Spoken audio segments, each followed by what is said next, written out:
Welcome back to the Self-Esteem and Confidence Mindset podcast with me, Johnny Pardo.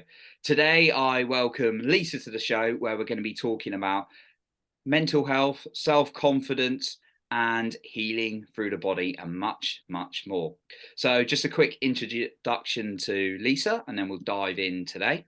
So after losing her husband of 14 years to suicide, Lisa inadvertently embarked on a healing and personal growth journey as she navigated solo parenting, forgiveness, and accepting that some questions can never be answered. So, Lisa, welcome to the show today. I really appreciate you being here and sharing some of the information in advance that we're going to be talking about. So, can you tell us maybe a little bit about how much of an impact working on both the mental side and with the body has been for you and your journey through this? Well, first of all, thank you, Johnny, for having me here. It's great to see you. That's a great question. The mental and the body, that's been the huge part of my journey, and learning that those are very two separate things. They're very connected, obviously, but I think after especially the loss of my husband and having to navigate life and, raising two children by myself, thankfully with a wonderful community around me. But when I was already doing some healing and therapy work prior to that, but after that, I had to ramp it up. It's just like, wow, life just kind of threw me on a new trajectory.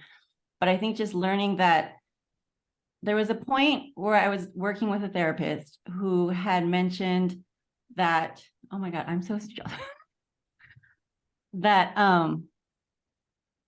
she had done an exercise where she asked if I had trauma around childhood things. And I thought I was only dealing with the things that were happening currently in my life. And what she did was she put up a piece of paper and it said, mother. And she showed the paper to me and she said, what's the reaction I get? And I said, okay, I'm thinking about my mother. And so she started walking closer and closer and closer to me with the paper. And I just felt this visceral reaction of, hold up, stop, like, don't come any closer. And she's like, that's the body therapy work that I do. Psychotherapy is very effective. I'm not saying anything wrong about that. I've had a lot of benefit from that myself, but the way she explained it is talking can only do so much. It's so much it's in your mind that you're gonna, kind of circle around in. And yeah, there are things that are gonna get clear, but it's not until you really settle into your body, because trauma and everything that happens in your life are literally stored in your cells. And in order to heal fully or deeply, it has to come out from the body. And so once I learned that or heard that and actually felt the sensation of just something as simple as a word of the mother coming closer, further away, it was really powerful. And even in that same exercise, she asked me to just sit where I was and use my finger and draw like a boundary around myself and just sit in that and see if that felt any different. And honestly, it did. A big part of healing from the trauma of my husband, but also going back and sort of relating it to just things in my life that had led up to that point, was just really interesting to feel like, wow, boundaries and like literally drawing them around me to feel what that feels like was eye-opening. So that's kind of, so the mental part, yes, there's a lot that, there's CBT, there's DBT, different modalities of that type of therapy. But for me personally, it was the body work that has brought to light so many things, and it has allowed me to release and to heal. As I continue to. It's never ending. I know I'm never going to end it, but it's definitely, I'm learning a lot along the way. Okay, well, thank you for sharing. And like from my perspective, like, standard therapy is super, super useful. Like I talk with a therapist regularly, just get the thoughts out of the head. I think it's just a healthy thing. But yeah, I've also experienced some of that going into the body a little bit to actually uncover things that I didn't even know were there, like from a mental perspective, just thinking about it and talking about it.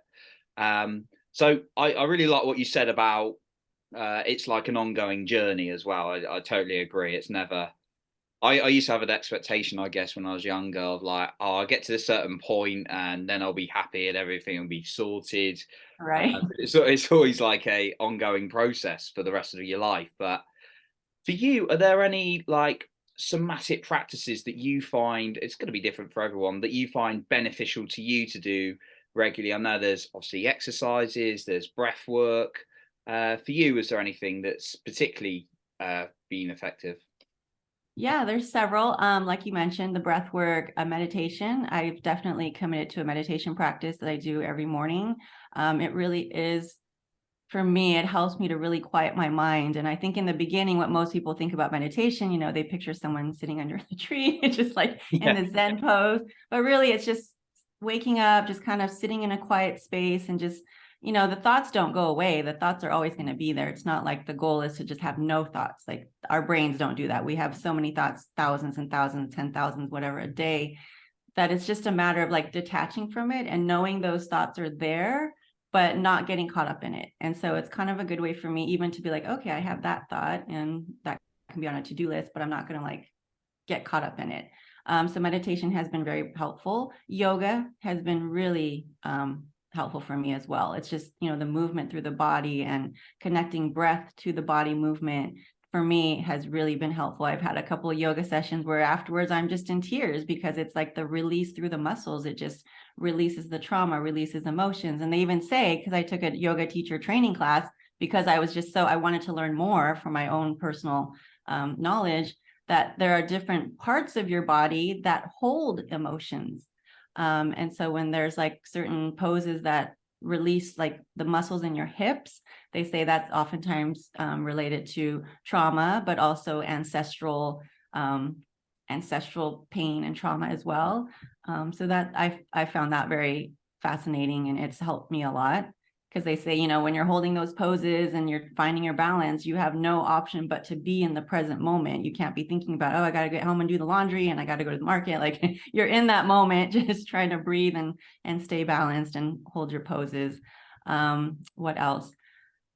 Another one that I did through someone else who was teaching healing through writing is non-dominant handwriting. I find that really fascinating as well. I like journaling. Journaling is also a great download and release for me when I'm having emotional moments. But so non-dominant handwriting, and this might sound a little woo-woo to some, but it's using your dominant hand to basically ask your question, like, how are you feeling today? Or what's something that I should know? And then you take the pen in your non-dominant hand and you kind of sit there and you're not going to be able to write very well. Obviously, it's your non-dominant hand, so it's going to be hard to write. So what it does is it forces you to kind of get out of your automatic mode of living and thinking. And oftentimes the things that come out from your non-dominant hand are really revealing as well. I've had some really interesting writing sessions with someone and also on my own that have brought up things that then I'm like, oh, I need to sort of explore this further. But it's just another modality to really slow down, and it slows down your thoughts as well as your body. The non-dominant handwriting one fascinates me. I'm really interested in that Yeah. one, and using your other hand to ask it. And also, I like what you touched on with like things like yoga getting to a part and actually it being released because you're getting into a certain position or you're holding it. And I also, the ancestor thing is really interesting. I've heard that several times into it, and yeah, it's there's a lot more in our body stored than we realized. And I don't know for you, but have you ever found that in your body sometimes you might be doing like breath work or one of these modalities, and a feeling in your body actually leads to a memory? Oh, absolutely. Yes. In fact, when we, because I met you at the Date with Destiny, Yeah, 10 and years. during that, yeah, that was a while ago. During that time, there was we did several meditations in that, but there was one that in that one, it took me to a memory that I don't even know is real, but it felt very real. And it was me as a baby. And and even that I brought into therapy work even as recent as recently, and it's just so interesting, like the things that can come up, the things that just pop up. And you know, and I think the important part is to be curious about it. And I'm a very curious person. So I'm always like, I don't get scared of it. You know, some of my friends are like, oh my God, that's freaky. Like, why would you even do that? But for me, it's like, no, what does that mean? Like, this is fascinating. So I just want to get deeper with that. But yeah, absolutely. There's always, for me, there's a visual component. Oftentimes, there's the feeling in the body, and to me, they're all linked together. So it's just information. I think it's just always information. It's giving you information. Giving information from the feeling. I remember you reminded me of that baby exercise now. Sorry, not the baby exercise, but the exercise when your picture of you, because the same thing happened to me now. I can remember it very clearly. Obviously, I'll share that I was in bits. I was absolutely pooling of tears at that moment. It was a very good emotional release then, and I personally feel a lot better when if I'm able to cry as well, because I feel like I'm releasing. Right. Super, super good on that one. Yeah. So obviously there's quite a lot of modalities, and thank you so much for sharing some of the ones you're doing. But maybe an individual, because like, you know, you may have been in this place, like a very dark place after certain things, you know, given situations. For the individual who's perhaps in a very dark place, and then this sounds a little bit overwhelming, you know, there's quite a few things they could be getting on. They've got such a huge amount of grief for whatever it is, whether it's a person, a situation, or, you know, something that's happened to them.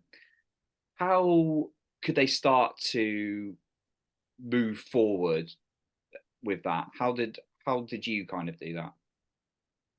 I think first and foremost, it's being open to getting help. I think when you're in those darkest moments, and I have definitely been there, it is reaching for help. Oftentimes it's not something you can get out on your own, whether it's professional help. Obviously that's probably the strongest help, but just finding, you know, the friends and family around you that can hold space for you in the way that you need it. Whether, you know, some people just want someone to be there and you can cry and just, you know, vent, or maybe you want someone to talk to you, so then you find the person that's gonna, you know, maybe tell stories and just kind of get your mind off of it. But I think that goes back to knowing about you, right, and what you need and what you want, but then finding the resources and the people and the support to help you in those darkest moments, because those darkest moments can be really, really scary. And I think another piece of advice in that moment is to just not do anything. Like, don't take any rash action. Don't, you know, like there are ugly things that can come up in your head about I don't know, about anything in those moments. And it's just don't stop the momentum.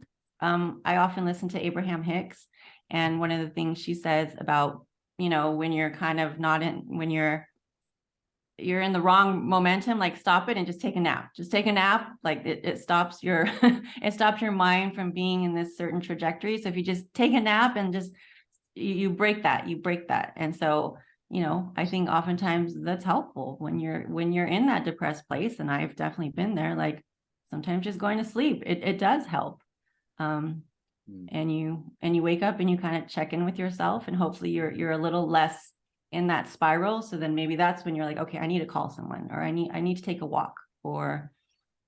And she even says, if you still wake up and you don't feel good, go back to sleep. Like just break that momentum of that until you can take a different course of action that will be better. I don't know, that's something that's worked for me. And again, that's not for everyone, but that has helped me in some dark moments. And I've definitely reached out. I've reached out to people, my therapist.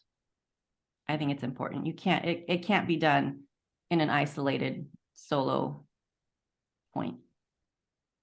Yeah.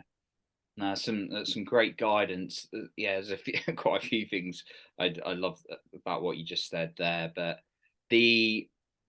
definitely the help. It's very difficult to think logically, if at all, in some of those situations. I know I personally find that, and it's not.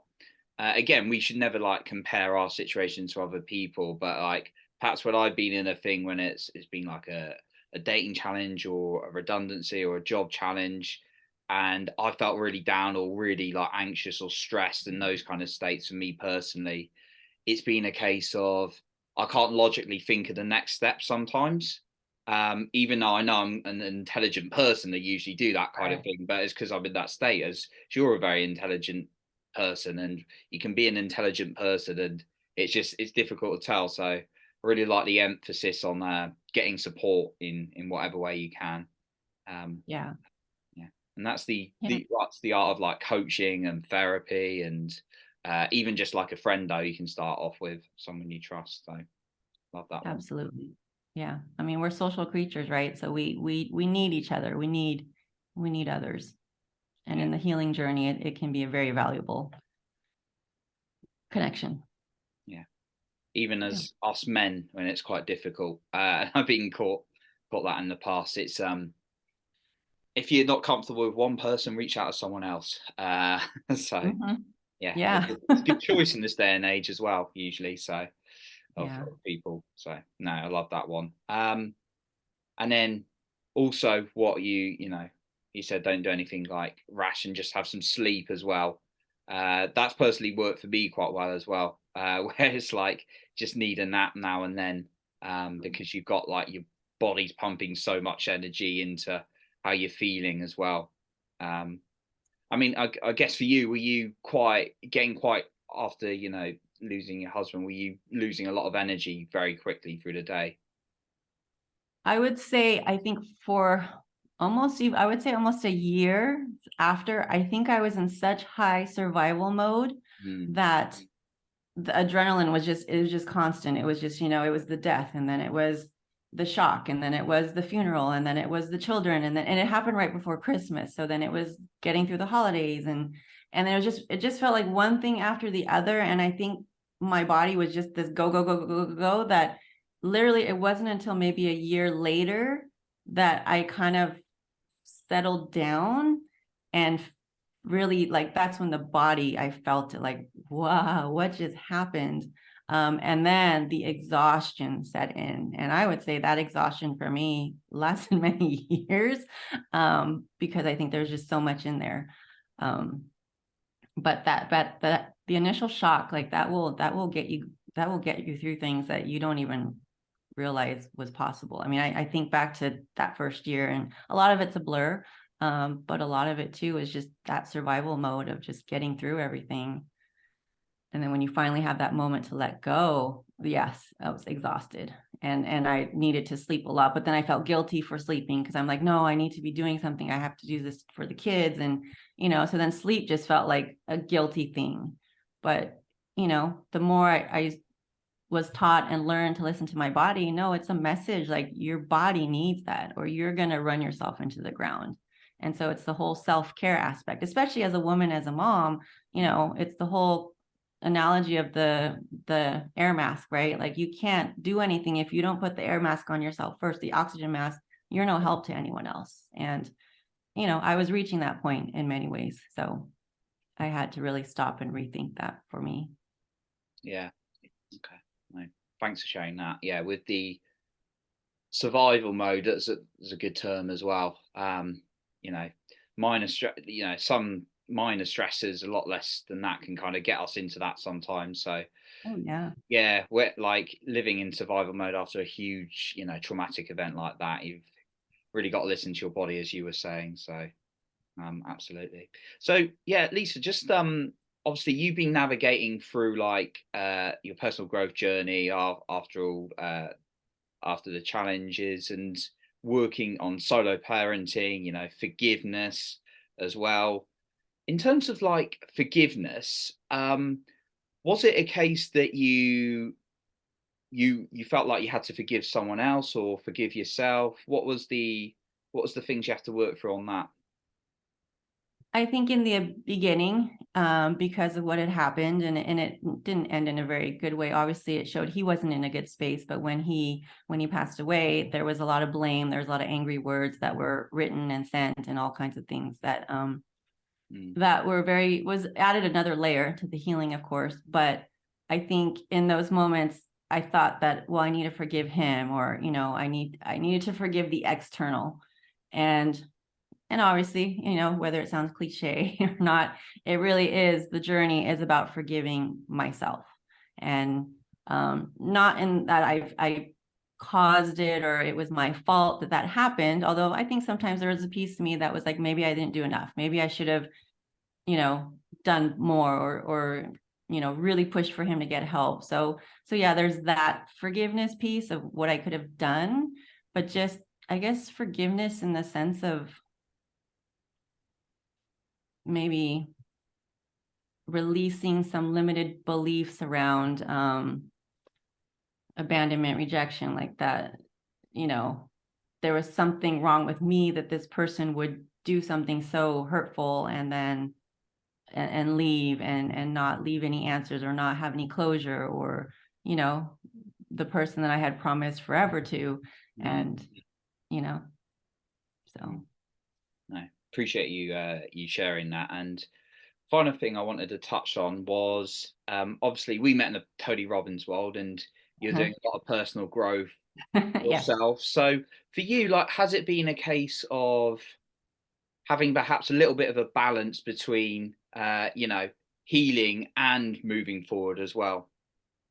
Oh, it's always that balance, right? It's always kind of that teetering of things. But yeah, the healing, and again, healing, it can't really be done in a vacuum too. So it's the healing piece of doing the body work, coming to realizations of understanding, like, okay, this is why I'm feeling this. But of course, being out in the world and then using those experiences to then apply, the more that I'm learning to apply, to continue to grow, right? And then I hit another, oh, what is this feeling? And then it's like a constant, just evolution.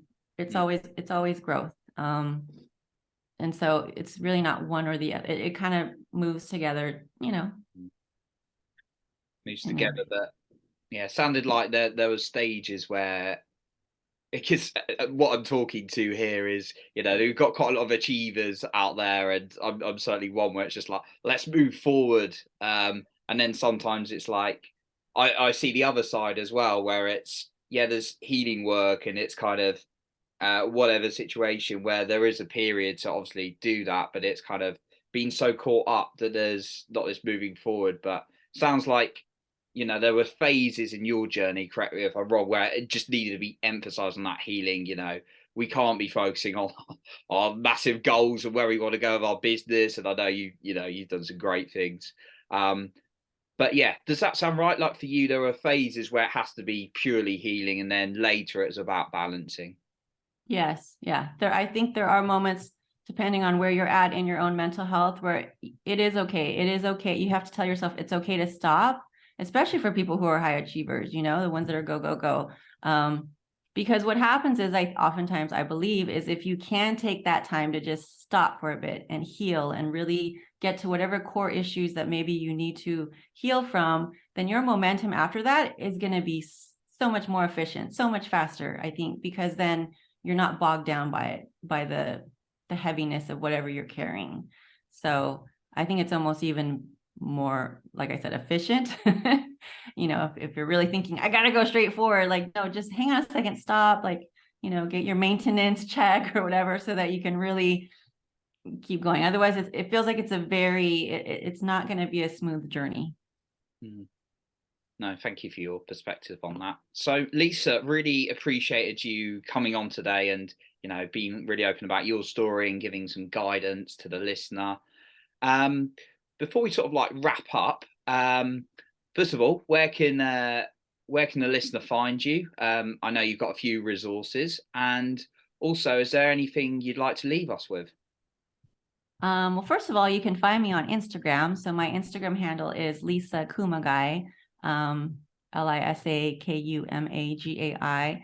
I also have a link tree that maybe we can post later, Johnny. It just has some resources of, just some of my social media, but also links to articles I've written about grief and my journey.